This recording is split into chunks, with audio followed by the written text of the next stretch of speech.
Fidalgo, o que é que achas deste programa? Pá, realmente, para quem não tem nada, é um sonho de podcast.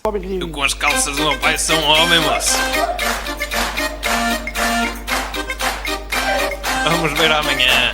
Os Biconós Boutiques? Olha lá. Muito boa tarde. Hoje estamos aqui com o enforcado do dia, ou da tarde, que é João Fidalgo. Boa tarde. Boa tarde. Estamos mais uma vez na Faculdade de Letras da Universidade do Porto, numa sala com muitos livros à volta. João Fidalgo, esta sala diz-te alguma coisa?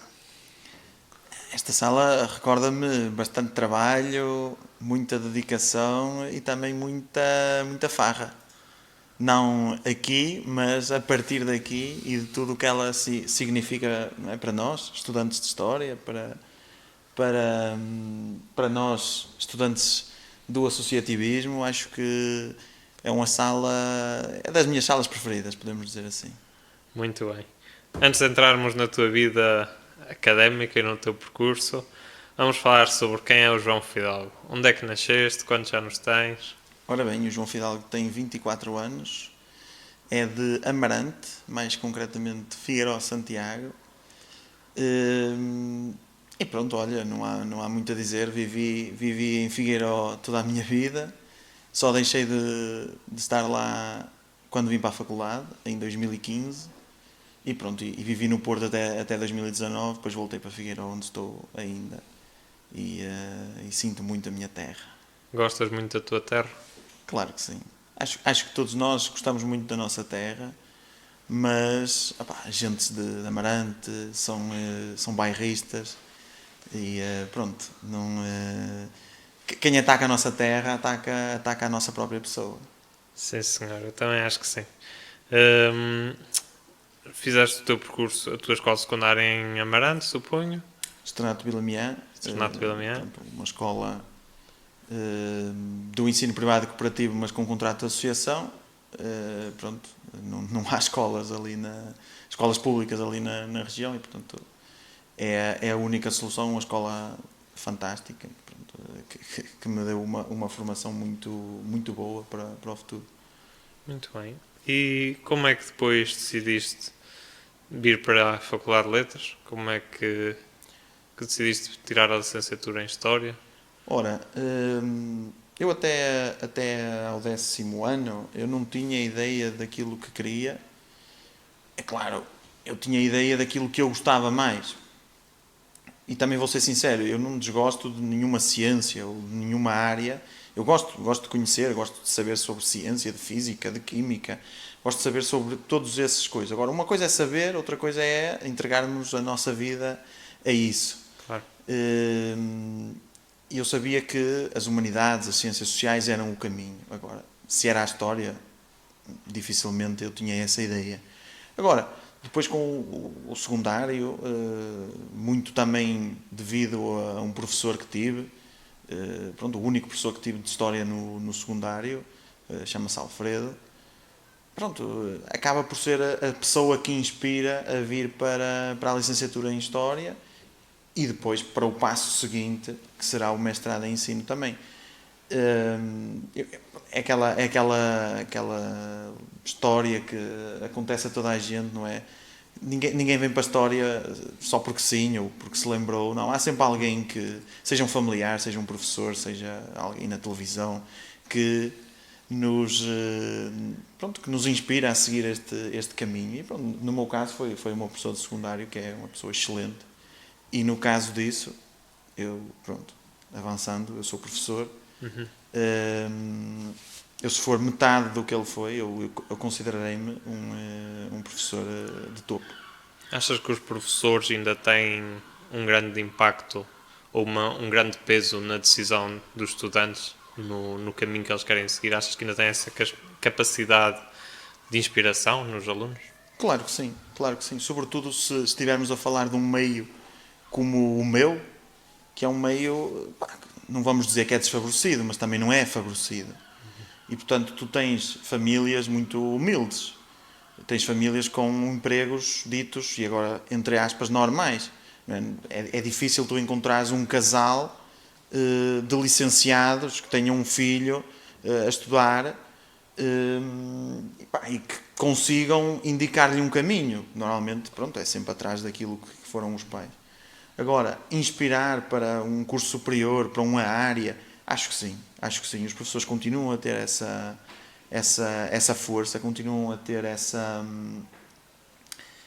esse dom quase de conseguir chamar as pessoas, porque um aluno passa, sei lá, 70% dos seus primeiros 18 anos de vida na escola, não é? Vai a casa só quase para jantar e dormir. E, portanto, não é? O contacto que temos com os professores, o contacto que temos com a escola, acaba inevitavelmente por nos inspirar ou nos, pelo menos, guiar para um caminho que pode ser o correto, pode não ser, mas é sem dúvida um ponto fulcral naquilo que serão as nossas decisões no futuro. Os professores têm um papel fundamental nisso. Como é que eram as aulas do professor Alfredo? Olha, eram aulas que promoviam a crítica, promoviam o diálogo, promoviam o confronto de opiniões. Não eram aulas de, ora, eu estou aqui a falar, vocês passam, vocês anotam, está aqui o PowerPoint. Não, nada disso. Eram aulas de... Eram as aulas que eu acho que tenho de dar também. Não é? Chamar os alunos à crítica, chamar os alunos a olhar para uma fonte, a tentar perceber. Aquele aluno tem uma opinião, o outro aluno tem outra opinião. Estamos a fazer história. Porque isso é história. Não é? Eu tenho uma opinião, tu tens uma opinião. Só cruzando as opiniões, as leituras que fazemos de uma certa determinada fonte, é que vamos avançar no conhecimento. E se nós conseguirmos fazer isso com os alunos, tal como ele fazia, isso é o caminho mais correto, porque não é? Em matemática, o que é que eles fazem? Fazem exercícios. Como é que nós fazemos exercícios em história ou noutra ciência social? Pegamos naquilo que é a ciência propriamente dita, não é? Vamos à fonte, vamos à opinião do historiador, vamos cruzar, vamos chegar ao conhecimento, vamos fazer dos alunos produtores do conhecimento. Era isso que ele fazia e é isso que eu tento fazer também nas minhas aulas. Para além da licenciatura em História, como já adiantaste, tiraste o mestrado em Ensino da História. Imagino que também motivado por esse tal professor. Como é que foi o mestrado de Ensino? Como é que foi o estágio e esse primeiro contacto com os alunos? O mestrado em Ensino é algo brutal quando uma pessoa não está habituada àquela carga de trabalho. E eu também tenho de ser sincero, eu não estava. Não é? Aquilo, sobretudo o primeiro ano, foi uma espécie de continuação da carga horária da licenciatura, mas elevada ao cubo, a nível de empenho, a nível de trabalho. É muito duro esse primeiro ano, mas pronto, uma pessoa depois de entrar no ritmo, lá vai conseguindo, e depois o estágio, pronto, também é duro, não é? Sim. Sobretudo se nos dedicarmos, como eu dediquei, não era obrigado a isso, mas achei que o devia fazer, dedicarmos-nos inteiramente ao estágio, não é? Nós temos um número mínimo de horas para assistir, para lecionar. Eu ia ao máximo que podia. Eu ultrapassei em cerca de 15 ou 20 vezes o número mínimo de aulas a assistir. Em que também ia ajudando, ia percebendo, ia também entrando naquilo que são horários de trabalho, não é? Horários complicados, horários em que tens de acordar cedo, em que tens de estar na escola cedo, preparar as coisas, o stress de andar com as fotocópias, o stress de ter de falar com o senhor da informática porque a internet foi abaixo. Tudo isso. Ao início foi muito complicado. Ao início tive aí situações, até tive uma aula na faculdade, à sexta-feira, em que tive de sair da aula porque estava completamente exausto, não conseguia. Estava num momento de total exaustão. Mas depois uma pessoa entra no ritmo, vai andando, e isso é um ensinamento que hoje me faz muita diferença. Porque hoje, a dar aulas, consigo não sofrer tanto com esse cansaço, com essa exaustão que é criada. Preparar aulas, dar aulas, viagens, essas coisas todas. Por falar nisso, e desses desafios da profissão de professor, quais são as condições hoje em dia de um professor em Portugal? O que é que tens a dizer sobre isso? Pronto, as condições são, não vou dizer precárias, porque não são, não é? Mas não são propriamente adequadas ao nível de trabalho exigido e ao nível de preparação exigida a um professor. Hoje em dia, um professor, para ser professor, tem de ser mestre. Ora, eu penso em qualquer país da Europa em que isso é extremamente valorizado. Em que o facto de tu teres o nível 7 na escala de conhecimentos te coloca num nível, por exemplo, salarial bastante elevado. Aqui em Portugal não. Aqui em Portugal tu obrigas um professor a ser mestre e vais-lhes dar 1000 euros limpos. E tu, claro, para muita gente isso seria espetacular, seria excelente, porque recebem o ordenado mínimo. E eu vejo exemplos disso na minha família. Quando me dizem, mas tu até ganhas bem. Não ganho mal. Mas para o que eu estudei, para o que eu me preparei e para o que eu faço, não. Não, claro que no início da carreira vamos receber sempre menos. Isso é óbvio. Mas, se nós queremos chamar professores, ou pessoas para serem professores, seja no público, seja no privado, temos de valorizar essas pessoas. Porque são essas pessoas que têm o conhecimento. Não é? Daqui a 4, 5 anos vamos ver uns 60% dos atuais professores a irem para a reforma, pronto, a terminarem a sua vida ativa no ensino. E das duas uma. Ou valorizamos o que temos para ocuparmos essas vagas com pessoas claramente qualificadas, ou então caímos no mesmo erro do pós-25 de Abril, de fazermos entrar nas escolas pessoas que têm uma formação base próxima daquela área. Por exemplo, engenheiros a dar matemática, eles sabem, mas eles não têm didática, eles não sabem o que é a didática da matemática, eles não sabem o que deve ser a relação professor-aluno, não é? Qualquer licenciado em História sabe perfeitamente o programa de História, mas a disciplina de História não é só o programa. Claro. É a relação com o aluno, é a didática, é preparar a aula, é chamar o aluno, dar a perceber ao aluno que a aula é mais interessante do que o que ele tem no porta-lápis para brincar. E pronto, não podemos cair outra vez nesse erro. Se calhar vamos cair, infelizmente. Mas o que é que se há de fazer? Eu acho que quando o Ministério da Educação e tudo o que for sindicatos e organizações patronais abrirem os olhos, já vai ser tarde, se calhar. Espero que não, mas é um problema. Tendo em conta as atuais condições, e antes de voltarmos a falar da tua terra, que tenho uma curiosidade, aconselhavas alguém hoje a seguir o teu percurso e a ter um futuro como professor de História? Claro que sim. No sentido em que nós devemos seguir o que realmente gostamos. Porque o sermos valorizados ou não, isso é em qualquer área aqui em Portugal. Ninguém é valorizado. Claro, temos aquelas exceções daquelas empresas que, pronto, valorizam realmente o seu empregado, mas são casos pontuais. Agora, se as pessoas realmente gostarem de ser professores, vão. Vão porque é muito recompensador. É muito trabalhoso? É. Dá muito trabalho chegar lá? Dá. É preciso ir para longe? É. Mas no fim do dia, é excelente. É excelente porque marcámos ali qualquer coisa. Não é? Fizemos-lhes ver. E aí, no fim do dia, pouco interessa o que está no programa da disciplina. Interessa que o aluno saia da aula a perceber que não há eleições para o primeiro-ministro. O que há é eleições legislativas.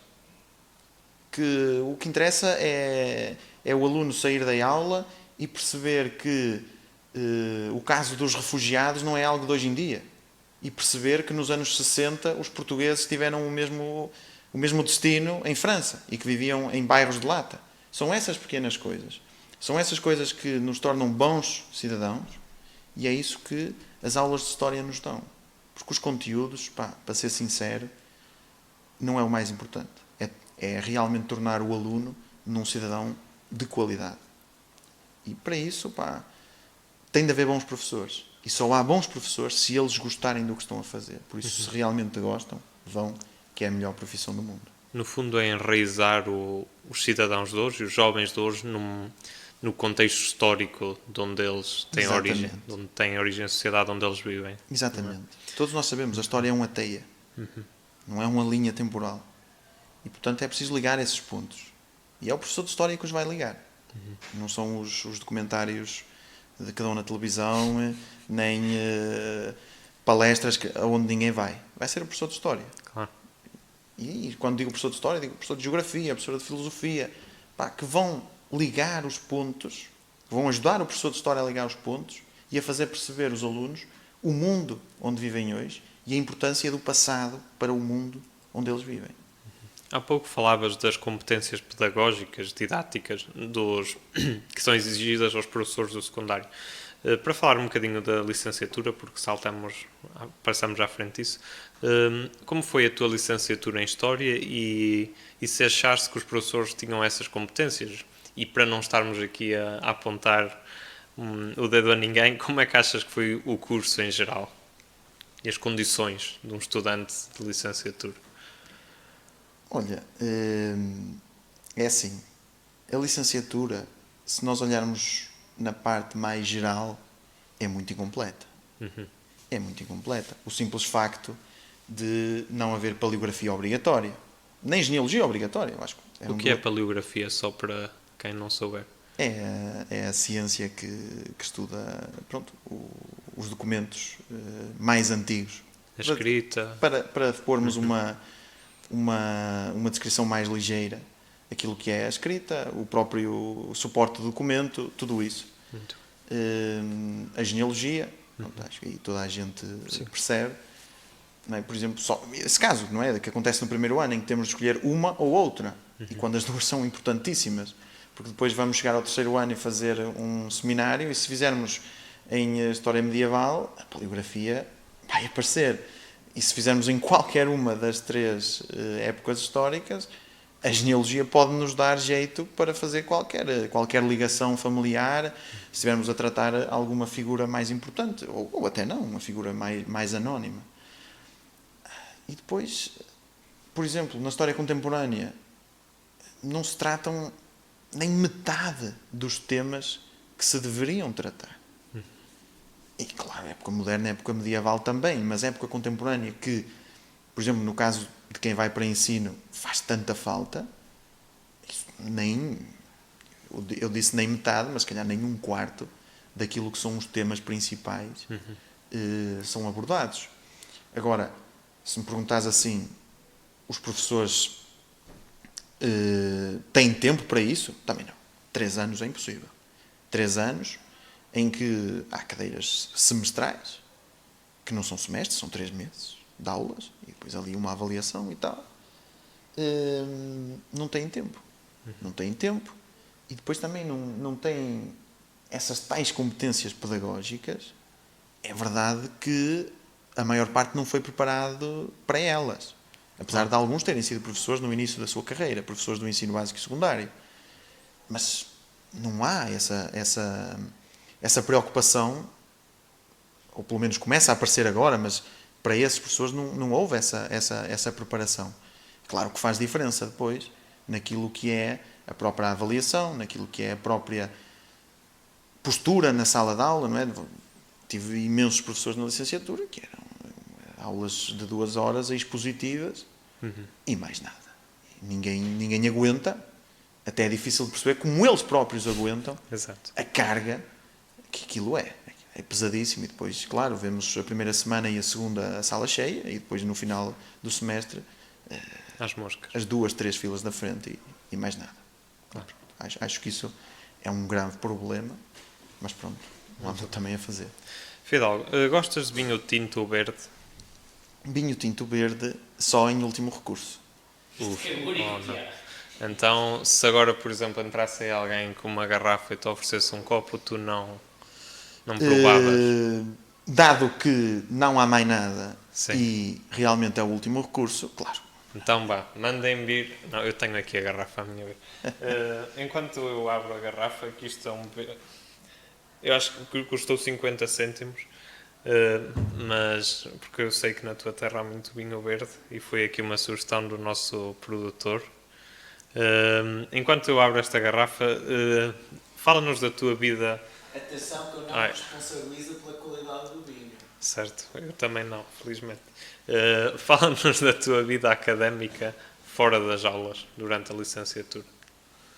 Fora das aulas, olha, foi aquilo que acho que qualquer pessoa que não é do Porto, ou pelo menos Desculpa. que está longe, ou pelo menos que é de longe do Porto e vem para cá, experiencia que é pronto, a praxe e essas vivências em que fiz o meu primeiro ano e depois pronto, no segundo estive até cerca de dezembro, se não me engano, primeira semana de dezembro, acho que foi mais ou menos assim. Pronto, mas aí tive de sair. Saí não Estás a falar da praxe. da praxe. Sim. Tive de sair não por me terem tratado mal ou por me terem feito sair, mas pela pressão e pela percepção de que estava a deixar as coisas mais importantes para trás, Certo. no sentido do curso. Eu não sou propriamente rico para andar aqui mais anos do que o que seria expectável. Sim. E, portanto, pronto, tive de escolher. Até porque estava num stress enorme, porque, pronto, estávamos ainda numa era não tão digital como agora, mas havia qualquer coisa e o telemóvel estava sempre a vibrar. Claro. Ou eram SMS, ou eram mensagens no Messenger do Facebook, ou eram notificações no Facebook por causa de grupos e pronto. E era um stress enorme. Mas se há coisa que a praxe me ensinou foi a desligar as notificações. E é algo que eu ainda hoje tenho colocado no meu telefone. Eu até já troquei de telefone 2 vezes desde essa altura e desligo sempre as notificações, sobretudo das redes sociais. E isso faz-me uma diferença enorme hoje, mesmo no trabalho. Já somos dois. Eu não tenho o meu e-mail de trabalho no telemóvel. Nem tenho notificações para e-mails desse tipo. Pá, há um tempo para o trabalho, há um tempo para a vida pessoal. Tal como na altura havia um tempo para a praxe, um tempo para o resto. E olha, foi isso o que me ensinou. É claro, além de muitos amigos que fiz e de pessoas boas, mas ensinou-me a controlar-me a mim próprio. E isso acho que foi muito importante. Mas pronto, de resto, depois na licenciatura a vida académica desse nível acaba por pronto, ficar mais suave, podemos dizer assim. Não entrei em grupos de fados, nem em tunas, nem em nada disso, tirando um grupo que, pronto, é um grupo assim um bocado mais para amigos e vinhaça. Mas tirando esse, que, claro, isso era a coisa mais informal do mundo, formal na informalidade, não tive noutro grupo por aí além, a não ser, claro, o associativismo. Mas isso aí foi mais até na era do mestrado do que noutra coisa, do que na licenciatura, não é? Já vamos então falar disso. Prova só o vinho, que é para termos a certeza, senão manda-se já vir outro. Não, é bom. É bom? Eu gosto. Não, está bom. Está bom, é doce. É 1 hora e pouco. 1 hora e pouco. Muito bem. Bem bom. Depois dizemos no fim Provavelmente vamos conseguir o patrocínio da adega. Falando nisso, tens saudades, agora que já és professor, tens saudades do teu tempo de estudante, que Claro passou que há sim. tão pouco tempo? Claro que sim. Tantas saudades tenho que agora voltei a ser estudante. Fala-nos disso então. Pronto. Não, repara, saudades da real vida de estudante, ser apenas estudante, morar na cidade onde está a faculdade, poder ir sair com os meus amigos, acabar as aulas e ir beber qualquer coisa, comer qualquer coisa. Isso, claro, isso é a melhor vida de sempre. Sim. Isso é literalmente os melhores anos da nossa vida. Agora, cada coisa tem o seu tempo. E há um tempo para evoluir. Não quer dizer que o que está para trás não seja uma evolução, também ela. Mas ficou no seu tempo. É preciso assumir outras responsabilidades, é preciso assumir outra forma de vida. E pronto, é o que tenho agora.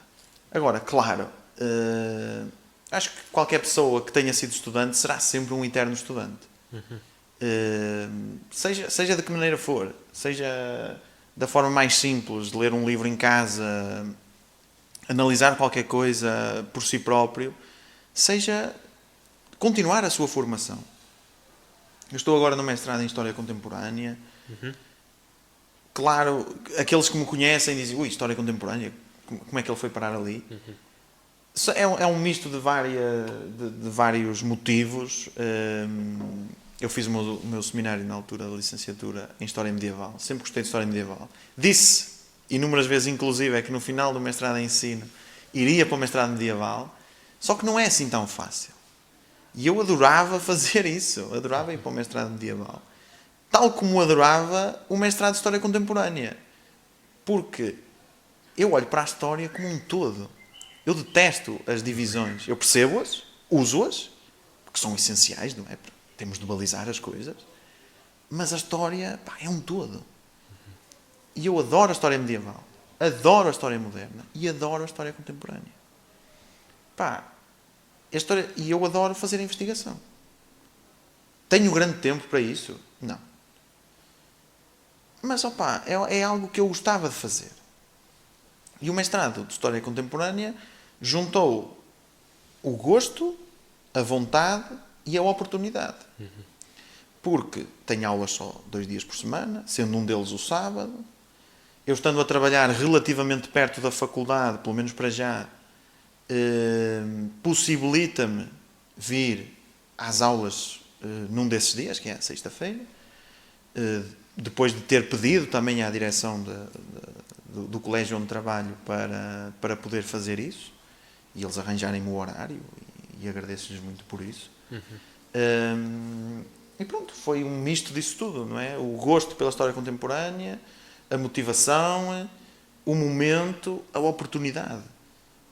E pronto, e é isso que eu vou tentar levar para a frente, fazer alguma investigação, claro, sempre tentar ligar à minha terra, porque também fazer sobre alguma coisa que realmente eu goste e pronto, aumentar a minha formação nesse sentido. Se depois eu irei dar o passo seguinte de seguir para um doutoramento, isso mais para a altura saberemos. Isso, se der, lá irei, porque desafios são para ser agarrados pela frente e levados a sério, não é? Temos de tentar evoluir sempre mais. Por falar em desafios, fizeste aí uma pequena menção ao associativismo.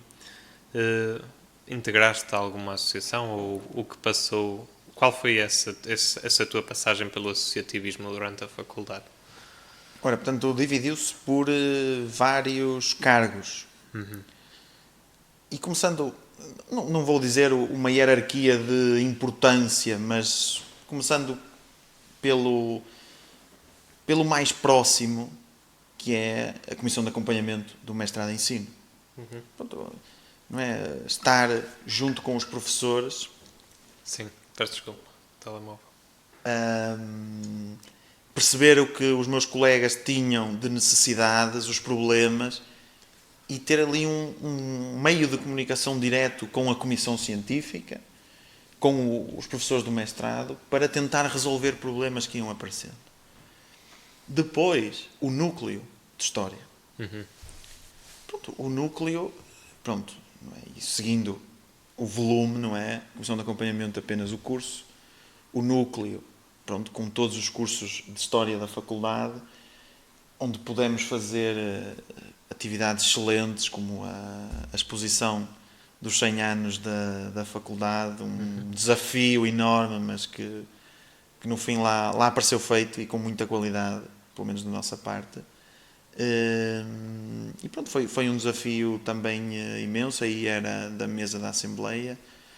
Pronto, as coisas correm sempre bem quando as pessoas estão todas no mesmo rumo e acho que na altura fizemos um excelente trabalho. Sim. Seguindo a mesma lógica, então a Associação de Estudantes Da Faculdade de Letras? da Faculdade de Letras, claro. Pronto, estive em 2 mandatos do Departamento Desportivo. Pronto, tentei ao máximo mudar o estigma da imagem desportiva da faculdade, juntamente com os meus colegas, claro. Não é fácil, não foi fácil. Conseguimos lançar o clube de corrida, que pronto, marcado pelo Covid, depois não deu grande coisa, fizemos apenas uma corrida. Pronto, mas nada mal. Ao menos lançámos isso e depois no ano seguinte as coisas puderam acontecer outra vez, já com outras pessoas, claro, já não estávamos cá. E eles continuaram a ideia, claro, depois o Covid outra vez, Claro. Limitou muito, mas pode ser que os próximos continuem com essa ideia, continuem com esse objetivo, que é no fundo deixarmos a ideia da competição e tentarmos trazer o desporto a toda a gente. E por fim o Conselho Pedagógico, sem dúvida alguma, não é, representando no fundo todos os estudantes da faculdade. E aí sim, eu acho que se fez, juntamente com os meus colegas, sejam eles estudantes, fossem eles docentes, fizemos um trabalho excelente. Conseguimos mudar muita coisa e eu acho que é um legado que deixamos, que é, finalmente o Conselho Pedagógico pôde funcionar, teve condições para funcionar e funcionou também ele em condições. Há um problema, vamos resolvê-lo. Há um problema, vamos pensá-lo. Está aqui uma solução, vamos tentar aplicá-la. Vamos dialogar com as pessoas, com a Associação de Estudantes, com a reitoria, com a direção da faculdade. Vamos tentar. E foi isso, num Conselho Pedagógico liderado pelo professor Luís Alberto. Pessoa excelente. Acho que todos podemos concordar com isso. Fica aqui o elogio. Não, todos os elogios são poucos, não só como professor, mas como presidente do Conselho Pedagógico, porque se a faculdade se aguentou durante a pandemia, se a faculdade se fez melhorar durante estes últimos 4 anos, é devido realmente à liderança do professor Luís Alberto no Conselho Pedagógico. Isso não tenho dúvidas nenhumas. E foi um prazer enorme trabalhar com ele, trabalhar com os meus colegas representantes dos estudantes e com os professores também. Muito bem. Falaste do desporto na Associação de Estudantes. Eu trouxe outra coisa. Trouxe um cascol de uma equipa que é, deixa ver, Associação Desportiva de Figueiró, Santiago e Santa Cristina. O que é que te diz este cascol? Ora, esse cascol diz-me orgulho. Orgulho naquilo que se tornou essa associação.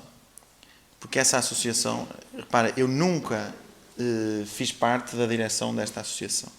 Nunca fui parte de nenhum órgão social desta associação.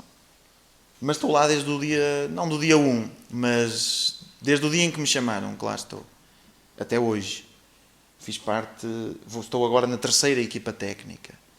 E se me perguntares, e tal, tu sabes muito sobre futebol? Não sei.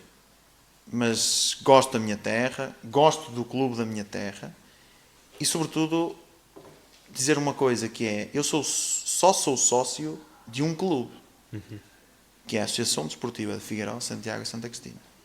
Não sou sócio do Porto, não sou sócio do Lixa, não sou sócio do Vila Miá nem do Amarante. Eu sou sócio do Figueiró e sou adepto do Figueiró. Simpatizo com outras equipas, claro que sim. Agora, adepto, sócio, eu sou da equipa da minha terra. E sou a partir de dentro. Pá, é como eu digo, eu não percebo nada de futebol. Sei, pá, sei aquelas coisas básicas que qualquer um de nós sabe. Mas, pronto, tento ajudar ao máximo, tento fazer ver a algumas pessoas certas coisas que se calhar, lá está, por ser professor ou por ter outra forma de estar na vida, consigo ver e que às vezes fazem diferença. Porque, pá, eu não percebo nada de futebol, é verdade, mas seja no desporto, seja em qualquer coisa, 80% ou 90% é da cabeça, é a mentalidade. O talento só vai fazer aquele último esforço. Sim. Vai ser o talento. Porque para chegar a esse último esforço tem de ser a mentalidade. Se não houver mentalidade, não se chega a lado nenhum. Seja nos estudos, seja no desporto, seja onde for. E isso, no Figueiró, pá, qualquer um que lá joga, qualquer um que vá assistir a um jogo, pá, percebe que aquilo é duro.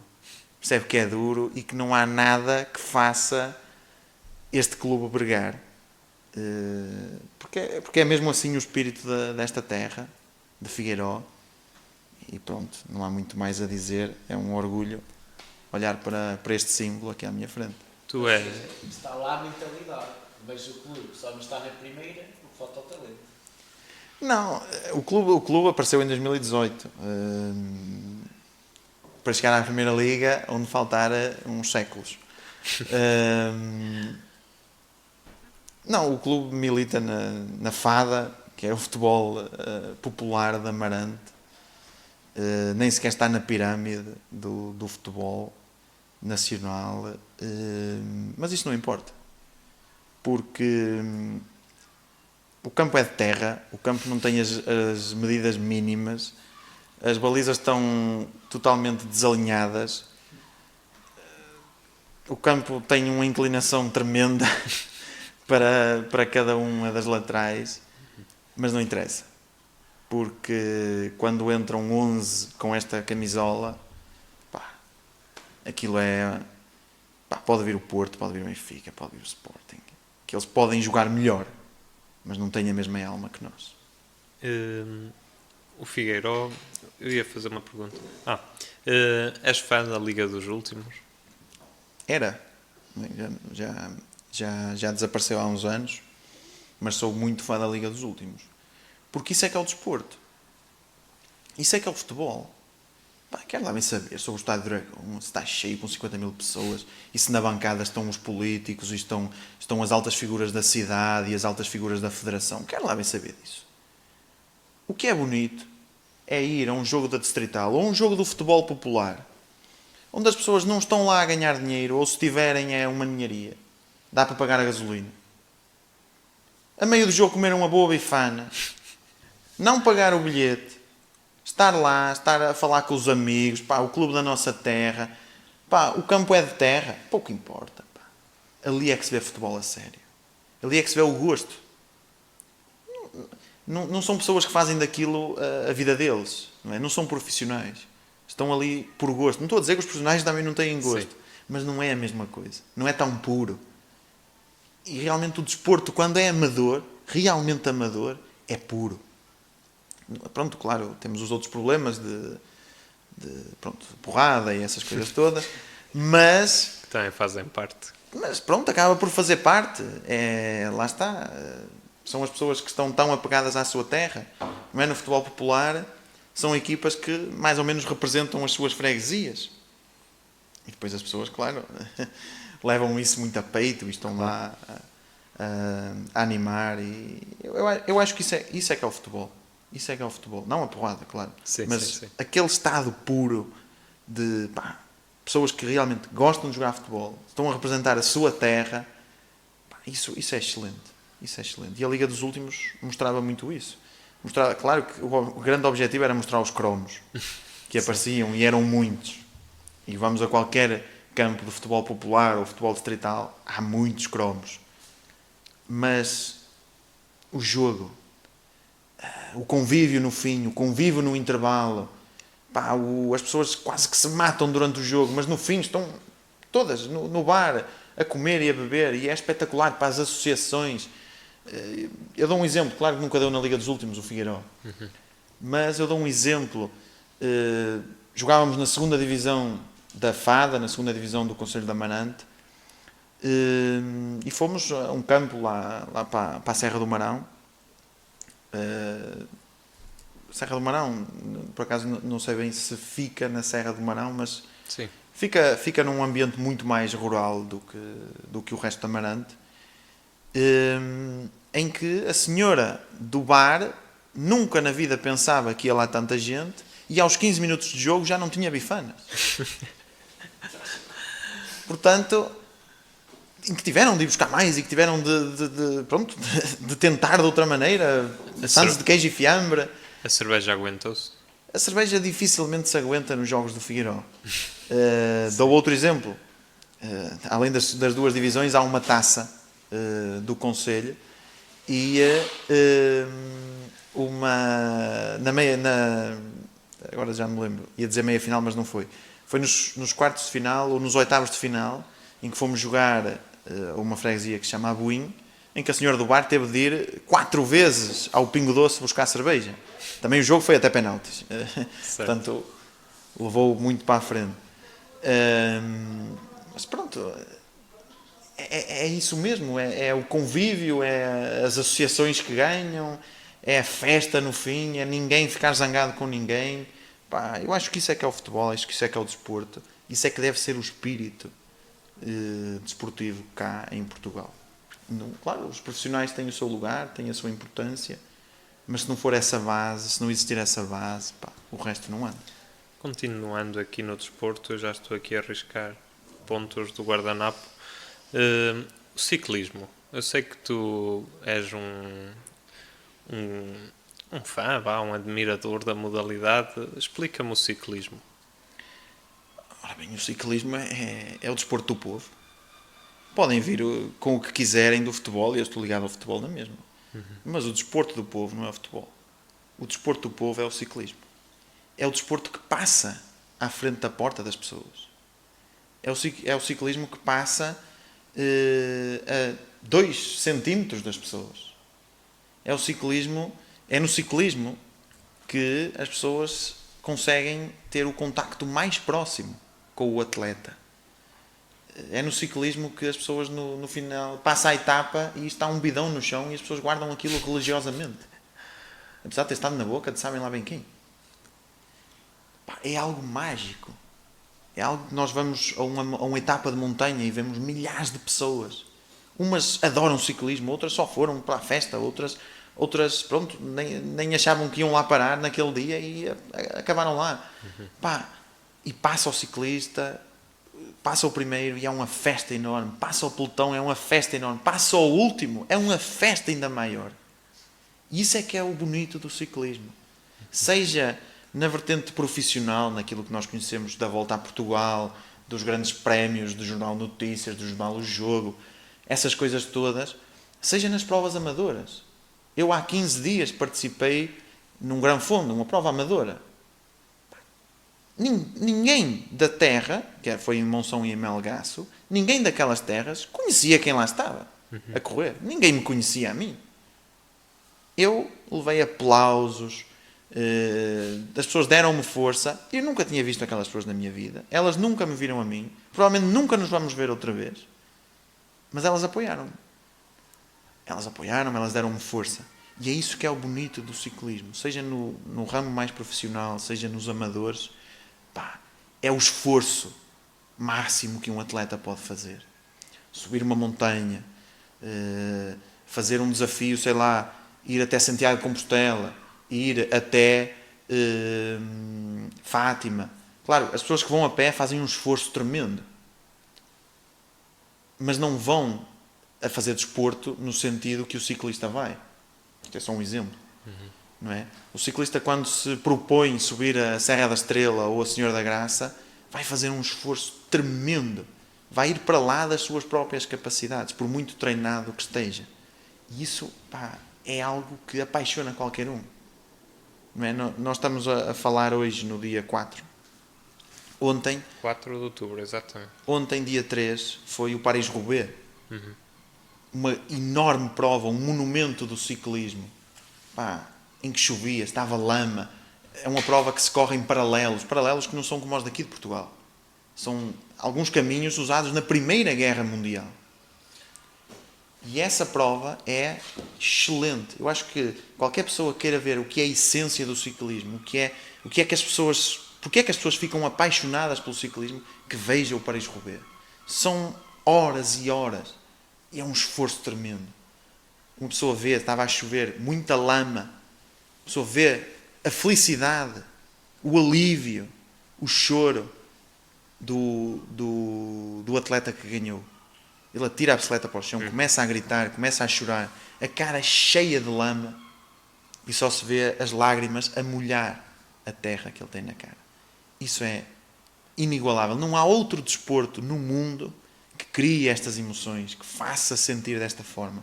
O ciclismo é mágico, sem dúvida alguma. Eu até fiquei arrepiado, mas não sei se foi do vinho ou das tuas palavras. Mas achas que é muito difícil alguém iniciar-se hoje no ciclismo? Porque a ideia que eu tenho é que é muito caro. Não. Iniciar-se no ciclismo de forma amadora não é caro. Claro que se tem de investir algum. Não é como correr. Uma pessoa vai à Decathlon, compra umas sapatilhas de 20 euros, uns calções que toda a gente tem, uma camisola que toda a gente tem, pronto, vamos correr. E exige algum investimento. Não é? Uma bicicleta, um equipamento, provavelmente uns sapatos, ok. Mas acho que com 500 euros se faz um iniciante. E se as pessoas quiserem continuar como amadoras, participando de umas provas, participando aqui, participando ali, nunca andarão num investimento muito alto. A não ser que queiram evoluir elas próprias, não é? À medida do tempo, comprar uma bicicleta melhor, comprar um equipamento melhor. Pronto. Isso depois vai da ideia de cada um. Agora, iniciar-se para profissionais, isso aí é muito complicado. Claro que, além do investimento monetário, existe também um investimento pessoal muito, muito duro. Em que sentido? Não comes o que quiseres. Tens um plano de treinos brutal. Não podes desregular o teu sono. É muito difícil. É muito difícil. Nós vemos atualmente atletas que fazem bons resultados, fazem resultados excelentes nas camadas jovens, chegam a sub-23, portanto o último escalão antes das elites, o que nós chamaríamos séniores no futebol e por aí fora, e desistem. Desistem porque estão na flor da idade e têm a noção de que não vão chegar a correr uma volta à França, não vão chegar a correr um Paris-Roubaix, a não ser que acontecesse algo extraordinário, e saem. Saem porque é uma vida muito dura. Treinos brutais, uma alimentação muito, muito difícil de manter. Pronto, exige muito pessoalmente e depois, claro, a nível monetário, não há hipótese. Chegando a um certo nível, as bicicletas serem fornecidas pela equipa, essas coisas todas, para chegar a esse nível é preciso também um investimento muito, muito alto. E não é fácil. Mas quem quer ser amador, quem quer andar de bicicleta, por gosto, consegue com um investimento baixo. Baixo, mas claro, todos nós, a certa altura, queremos evoluir. E aí temos de ponderar se queremos avançar monetariamente ou não. Isso aí Muito bem. é um bocado complicado. Ora bem, nós temos já uma conversa bastante longa, mas antes disso eu quero mesmo tocar num tópico, provavelmente vai haver um João Fidalgo 2 no futuro, já estou a avisar, mas comboios. Sei que gostas de comboios e da história da ferrovia, e porquê? Porque é algo que acho que toda a gente, de uma maneira ou de outra, adora comboios. Sim. A máquina, a forma como liga os pontos não há melhor meio de transporte que o comboio. Nós hoje podemos olhar para a nossa rede ferroviária nacional e dizer isto é uma anedota total. Não é? Temos 3 capitais de distrito que não estão ligadas à linha férrea, temos linhas cada vez mais degradadas, temos autarcas que parece que nem vou comentar, não gostam da ferrovia, não sei porquê. Provavelmente têm interesses nas rodoviárias. Tem a ver com, era isso que eu ia dizer, com o lobby dos autocarros. Exatamente. Infelizmente. As duas coisas Fazem falta. São importantes. Agora, há certos pontos que têm de estar ligados.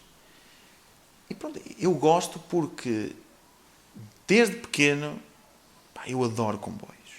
Adoro comboios. Se me perguntares coisas técnicas e sobre locomotivas e essas coisas todas, eu dificilmente sei responder.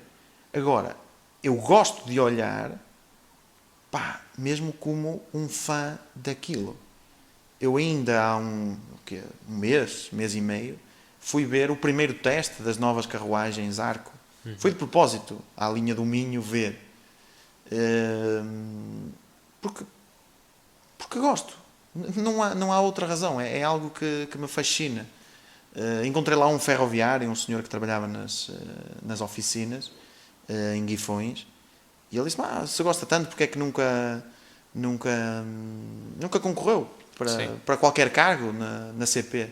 Eu disse: porque não é algo que eu veja como a minha própria vida. Não é? Se acontecesse, não era nada de mau. Mas eu tenho os meus objetivos. Eu gosto de ser professor de História, eu gosto da História, eu gosto dessas coisas todas. E eu acho que dá até para coincidir os dois. Porque há muita coisa que já foi trabalhada na ferrovia, na história da ferrovia, mas também há muita coisa que não foi trabalhada. E há muita coisa que está à espera de ser trabalhada. Até para conseguirmos justificar a necessidade de levarmos o comboio a certas regiões. De mostrarmos que certas regiões com o investimento adequado na ferrovia tornam-se competitivas e tornam-se de novo em regiões pujantes. Estou a pensar em Trás-os-Montes. É verdade. Eu acho que os governantes têm medo de colocar o comboio em Trás-os-Montes. Porque eles sabem que se colocarem o comboio em Trás-os-Montes, Trás-os-Montes torna-se provavelmente na principal região do país. Isso é uma declaração muito É uma declaração potente. forte, é verdade, mas é o que eu acho. Trás-os-Montes, Bragança, por exemplo, tem a 1 hora de distância, e é 1 hora porque tem de ser em estradas, pronto, não é? Sim. É uma vergonha. Tem a 1 hora de distância uma estação de alta velocidade, É verdade. Sim. que abriu há pouco tempo em Polebra de Sanabria, que em 2 horas está em Madrid, e que rapidamente se liga a toda a rede europeia de alta velocidade, e não só. Apesar das bitolas serem diferentes, mas isso Sim. é outra história. Portanto, eu acho que há claramente um medo. Só um segundo. Isto depois corta-se agora. Desculpa, Fidalgo. Volta. Podes falar, não é isto? Agora perdi-me, cara. Estavas a falar da ligação de Bragança a Madrid. Pronto, eu acho que fazendo essa ligação, a nível de passageiros, é óbvio. Tu colocas Bragança a 1h30 do Porto. E tu colocas Vila Real a 45 minutos do Porto. Portanto, tu tornas possível pessoas de Vila Real virem trabalhar ao Porto. Tu tornas possível serviços que existem no Porto poderem deslocar-se para Vila Real. Poderem fazer desenvolvimento em Vila Real, em Bragança. E depois isto ligado à rede europeia. Eu acho que realmente há pessoas que têm medo que isso aconteça. Eu acho que em Trás-os-Montes é muito, pelo que eu conheço, uma questão dos lobbies que já referi Claro da que sim. rodovia. E acho Claro que tem que sim. um peso imenso nos governantes e em quem toma as decisões. Claro que sim, porque além disso, além da força que as rodoviárias fazem e que todo o investimento nas autoestradas e essas coisas, porque fez-se autoestradas como se quis. Fez-se por todo o lado, fez-se quase de modo arbitrário. Quase da mesma forma como se retira carris à terra. E retirando esses carris, retira-se as pessoas. Retirando as pessoas, o país empobrece. E nós escusamos de estar sempre a dizer é preciso levar as pessoas para o interior, quando não há forma de as levar para lá. Certo. Porque ninguém vai fazer viagens diárias de carro por trás dos montes para trabalhar, seja no que for. As pessoas têm de ir para lá com bons transportes. E esses transportes é só um. É o comboio. Para esse assunto teríamos conversa para certamente muito vamos tempo. ter outro episódio com o João Fidalgo, porque isto tem imenso para falar. Mas já nos vieram aqui chamar para o jantar, vamos ao Terras de Douro, portanto temos que despachar, no bom sentido. Mas 2 perguntas finais. Tens um livro que queiras recomendar e que tenhas gosto? Ora, um livro para eu recomendar. Eu agora estou a pensar aqui em vários, mas eu vou recomendar um que se calhar dificilmente irias pensar. O Val Abrão, da Agostina Bessa Luís. Porque estávamos a falar do comboio. E o comboio é importante para o Douro. Está tudo ligado. E o Val Abrão é no Douro. E não só por isso. O contexto histórico que a Agostina tinha de ter para desenvolver aquela história, naquela época, naquele local, é fantástico. É fantástico. É um livro imenso, importantíssimo, e que mostra a qualidade e o gosto que a Agostina tinha por aqueles assuntos, por aquele local, e mais, é de Amarante. Ui, mas pronto, já percebi, está tudo ligado. Muito bem, Fidalgo. Uma última questão que é, imagina que isto é uma cápsula do tempo que vai ficar na internet, e se tivesses uma mensagem a deixar para o futuro e para as gerações futuras, qual seria? É difícil. Improvisado. Sejam vocês mesmos. Não se deixem envergar por interesses superiores, sejam eles de que ordem for. O importante é mantermos-nos fiéis a nós próprios, acreditarmos nos nossos valores, na nossa educação e no caminho que estamos a seguir. Temos de duvidar de nós? Temos. Temos de duvidar dos outros? Temos. Mas sempre confiando que nós temos a chave para o futuro, para o nosso futuro. Vamos duvidar de nós, mas vamos ter confiança naquilo que traçamos para nós. Temos de acreditar em nós. Muito bem. Fidalgo, muito obrigado por teres vindo. Aproveito já para pedir o patrocínio da Rede Expressos, da CP e da adega Manuel da Costa de Carvalho e Lima, de Faf. Muito obrigado. Obrigado, eu. Um prazer. 6, 7, 8. Ai, ai, ai, ai, ai, ai, ai, ai, ai. Ai, ai, ai, ai, ai. Vai correr. Quer vir para um lado. Ai, ai, ai, ai.